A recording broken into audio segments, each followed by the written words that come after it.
I'm Brita Wilkins, also known as the Downsizing Designer.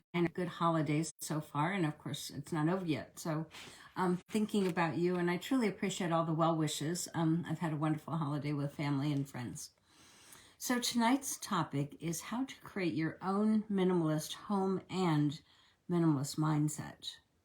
So, when you think about it, words are really powerful tools. And if we tell ourselves that we can do something, likely we can. And conversely, if we tell ourselves we can't do it, that's probably true. So when it comes to decluttering your home, I often hear, I can't possibly get rid of my mother's china. I can't possibly get rid of my kids' artwork or high school trophies, whatever it is.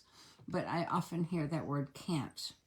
And when I mention the word minimalism, that kind of scares a lot of people. And I want to just talk about that a little bit tonight because that word often conveys deprivation or getting rid of things that you love. When in fact, decluttering and minimalism are about simplifying and minimizing your life. It's about getting rid of things, get in the way getting things that get in the way of you living a richer, more abundant life.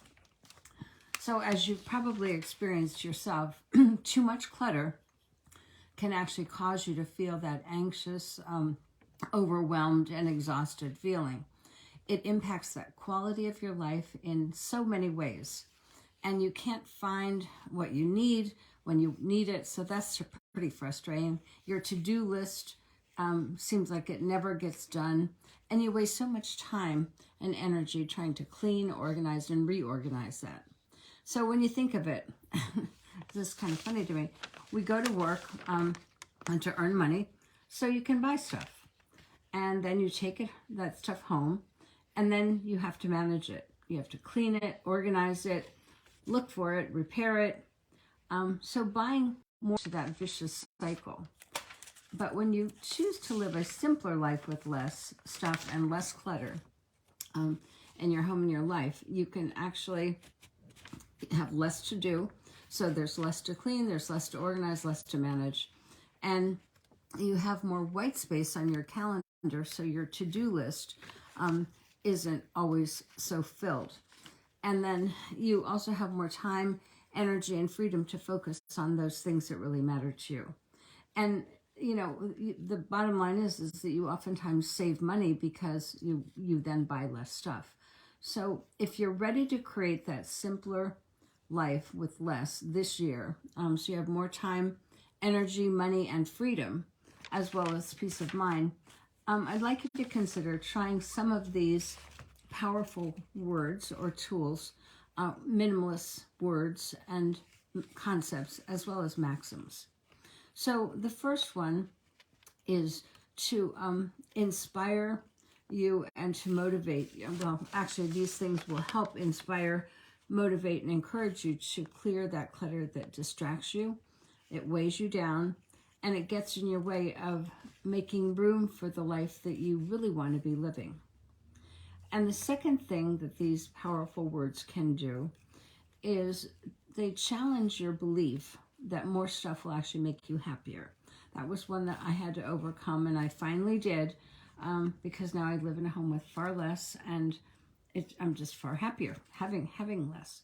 So using these powerful words also helps you to see clearly what matters to you, so you can make that a priority in your life instead of having to manage all those other things. So when you use these powerful words, the minimalist mindset, to help you create your own simpler life with less.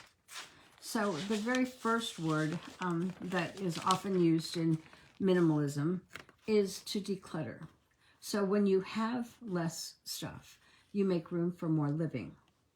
And if you want to live that simpler life with less, you start by removing and getting rid of all that excess clutter and the stuff that you don't want, you don't need, and you don't use. Now, you know that I talk about this just about every single week. But what's so interesting about that is that the second step after you declutter all that excess, you start to notice what remains. So you notice what's mattering most to you. So why you didn't get rid of it in the first place. So once you've removed that stuff, you don't want, need, or use all of that excess. You start to notice what you have left, and all those things are things that you need, you want, and they might make you happy. So it's the stuff that you need that serves a purpose and it's meaningful to you. So you focus on those things that matter most, and you prioritize those because they're things that you value. And typically they're people, experiences, and certain things. So this helps you to focus on what you want to spend your time and your resources and your energy on. And knowing this, life actually gets far simpler. So the third maxim or principle of, and I always say this, say no a lot. Clutter is not just stuff. Clutter is anything that gets in the way of having a simpler life. So eliminate anything on your calendar that's unnecessary, that takes time away from what matters most to you. And that's oftentimes the shoulds or the obligations that we all feel like we have to go do this. But that by eliminating that, you then have more time to focus on those things that matter. So when you learn to leave white space on your calendar by saying no to what you don't want, and then just saying yes to what you do want, that's one way to simplify your life. So a fourth way to think like a minimalist and to simplify your life is to declutter. Know that decluttering is a form of self-care. So remember that your home is not a storage space, it's a living space for things that you want, need, and use. And a clutter-free home provides that calm environment, that nourishing environment to your home, to your mind, your body, and your soul. So the fifth powerful word that is used in minimalism is experiences matter far more than stuff, which is more important to you. So having more stories to tell about the experiences that you've had, or having more stuff that you bought to take care of. So it's really quite simple when you think about experiences that you might have even had over the holiday weekend. You know, how important it is to share those, maybe than all the presents that works. Powerful word that's used in minimalism. So decluttering is an ongoing process.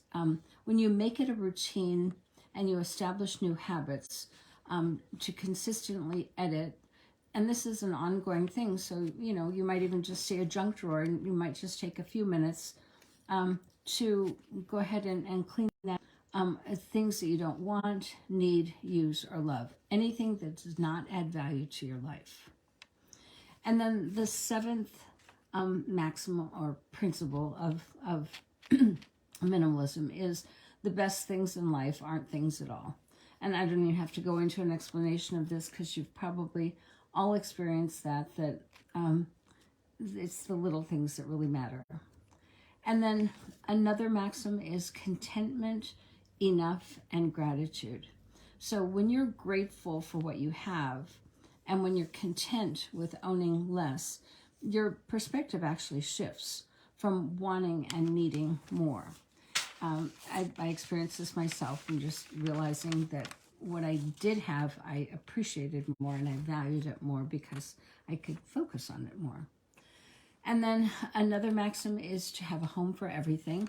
And this goes after you've decluttered, then to find a special place that when you know where that medicine is, you know where the Band-Aids are, whatever it is, you can go exactly there. So you don't waste time. And that just creates a simpler life and a little bit more seamless effort. And then the last thing is little things matter the most. So when all is said and done, it's those little moments that you remember and you value the most. So this weekend, my granddaughter got both a little bicycle and a scooter. And just watching her take off on those, it was so simple. But, it was like hours of just joy watching her. So those are the little things. So a simple life, you start to see things more clearly. You prioritize them. and you're inspired to declutter so that you have a simpler life. This is a choice. And when you are living with less, you just obviously can focus on what matters most. So I hope that this helps you. And one last tip I want to just point out, that when you're decluttering, don't focus on what you're giving up. Rather focus on what you're choosing, a lifestyle that you're choosing that will actually add more value and quality to your life. So minimalism, by the way, is different for everyone. So it doesn't mean you have to give up everything. You actually get to choose. There's no one way to be a minimalist. You get to choose what matters most to you and what you can get rid of. So I do hope this was helpful. Hope you enjoyed the rest of your weekend, and I look forward to talking to you next week. Take care.